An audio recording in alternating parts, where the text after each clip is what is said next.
Good evening, good afternoon, good morning.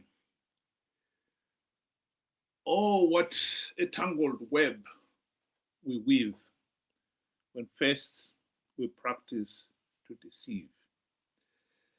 This is a quotation from the Scottish writer Sir Walter Scott. I think Mnangagwa should have it on his desk. Because ever since this issue of ED 2030 came up, he started weaving a web so complicated that many people were not sure what was going on. This cartoon depicted that point of view as much as he wanted to extend his stay in office beyond the fixed 2 terms. He pretended that he did not. Indeed, he even gave an interview when he was in America and reinforced it when he came back to Zimbabwe, assuring everybody that he's a constitutionalist. When his term of office expires, he'll pack his bags and walk away. But the truth of the matter is, he was lying. Mnangagwa has always wanted to stay in office beyond the fixed 2-term limits. And he has shown that he was willing to do anything to get his wish.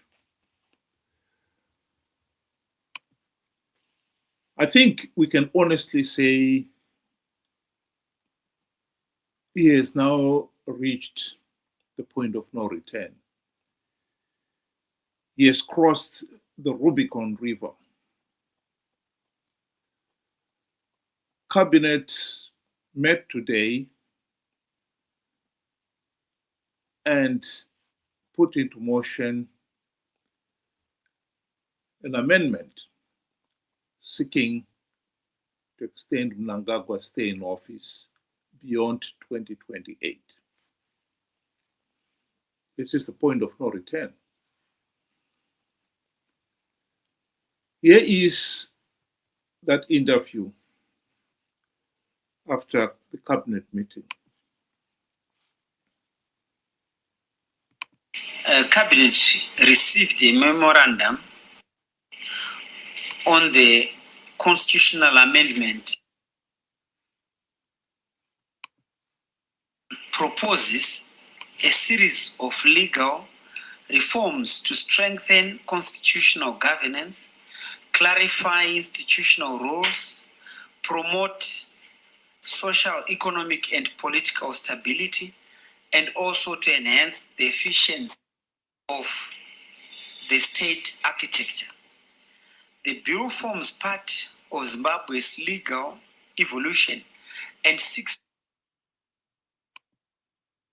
to refine and modernize certain provisions in response to government's experience, developmental imperatives, and comparative constitutional practice. The primary objectives of the bill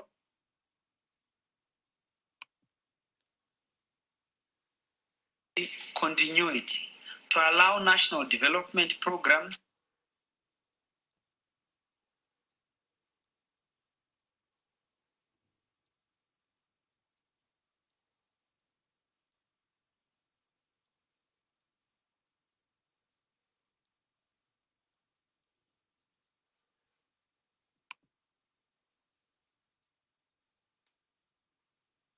functions, to align Zimbabwe's constitutional framework with contemporary African constitutional models that have demonstrated resilience, legitimacy, and effectiveness, and to promote long-term national stability, inclusivity, and public confidence in constitutional institutions.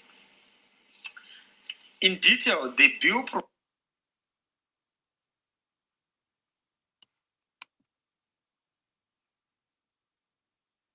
of the Constitution, it specifies that a candidate must secure a majority of votes. And well, one of the aspects that I'm going to focus on in this program is the issue of scrapping Section 92 of the present Constitution. This particular section proposes that the president should be elected by all Zimbabweans. The amendment bill is seeking to change that. What it is proposing is that the president should be elected by members of parliament and the Senate. The significance of this is important. At the present moment, Mnangagwa is already in his second year, in his second term, 5-year term. Now, if this section is repealed, it means Parliament will sit and then elect him as president.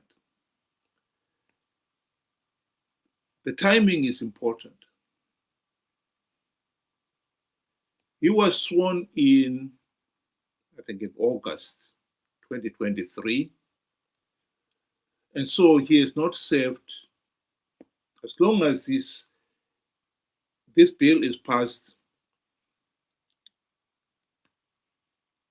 and is still not in office in August to make it 3 years, then you would not have considered to have served 2 full terms. So he's being elected by Parliament will tantamount to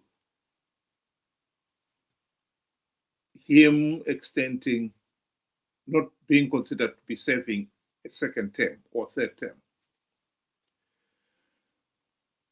The other important aspect here, which is important to him, is that Parliament will also redefine the term limits of the president.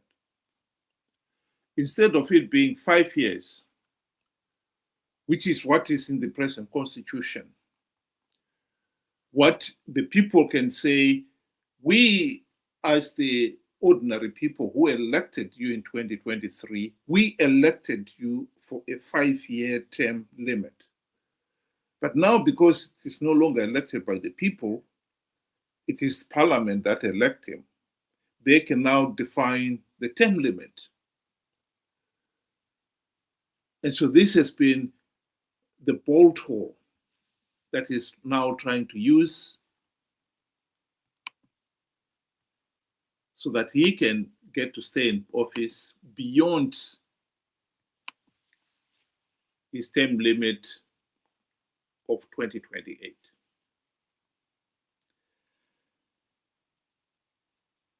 That, I think they've seriously considered as an OPF. And there have been rumors that the regime has been trying to bribe the members of parliament and the senators to make sure that goes through parliament smoothly. Some sources have said members of parliament and senators have been bribed with stands and money to build houses on those stands and so forth. There is no doubt that ZANU-PF, one of his strategies is to bribe people. So that is quite possible. And it is likely that Parliament and the Senate will pass it. But what he has also learned, or what the regime has also learned, is that it will be much easier for him, for Mnangagwa, to get what he wants if he was to reciprocate. Members of Parliament and Senate are scrapping that section of the Constitution, and they will appoint him, and they will extend his term of office to 7-year terms. It is not clear here, the amendment does not say, and they don't have to say it. But strictly speaking, if he has not served, if he has served less than 3 years, it's not considered to be a full term. So his second term, what he has served so far, may be scrubbed altogether. And if they extend his stay in office by 7 years, it could well mean beyond 2030. Strictly speaking, you could say beyond 2030, because they can elect him for the remaining 2 years to the elections in 2030. And when they say they are going to extend it by 7 years, it's not clear yet whether they are extending the present terms of Parliament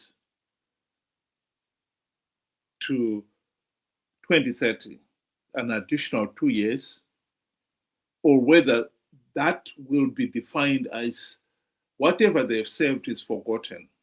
From now on is 7-year term. It's not very clear there. The amendment does not clarify that.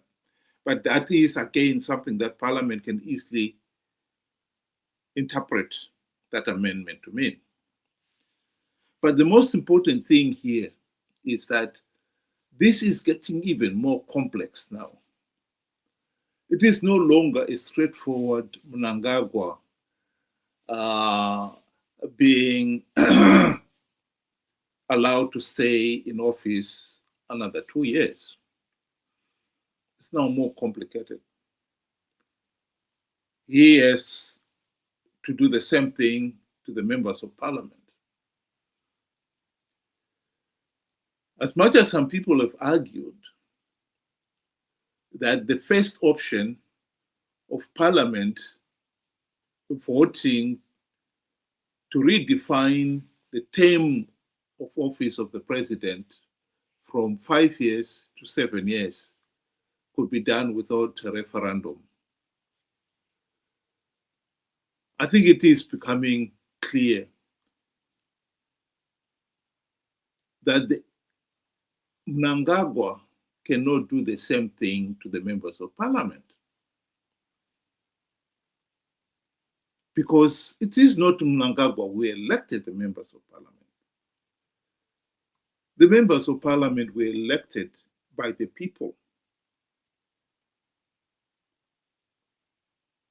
And it is not within his power to say to the people, I'm extending the term of office of the people who elected you, whom you elected. You cannot do that.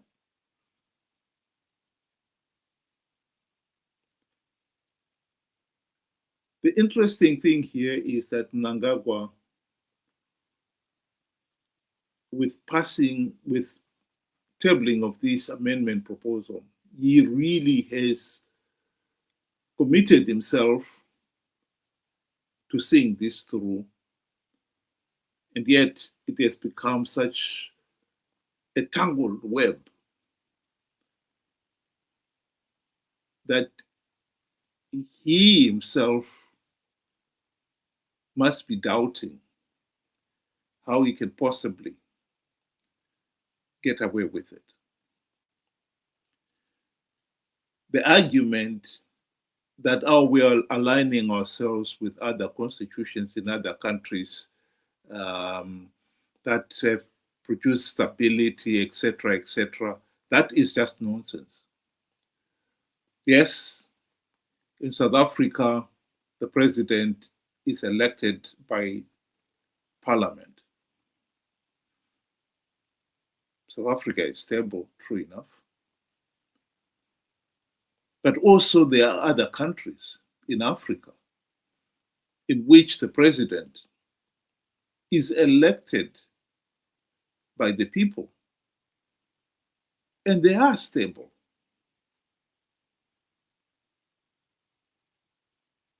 Countries like Ghana, for instance, if I'm not mistaken, the president is elected on a popular vote.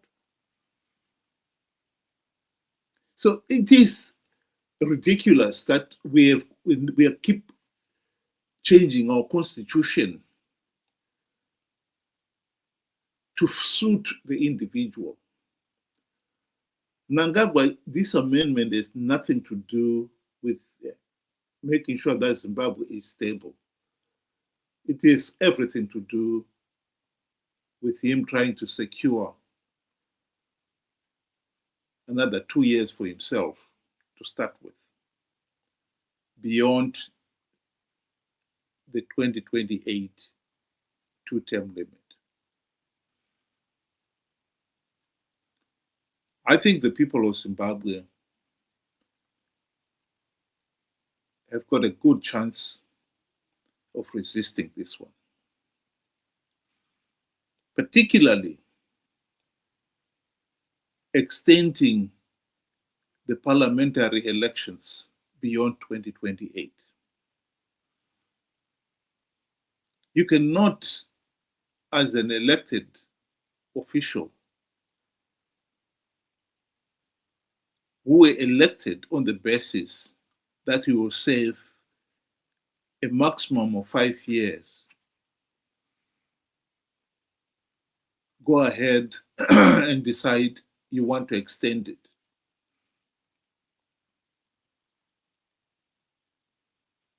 You have to go back to the people. If they wish to extend your stay in office, they'll vote for you. This is just a cunning way of subverting the people's right to a meaningful say in the governance of the country. That is the bottom line. If he had a chance of pushing through the amendment to get him to stay for another 2 years, I think that chance has become even impossible now to try to extend it to members of parliament.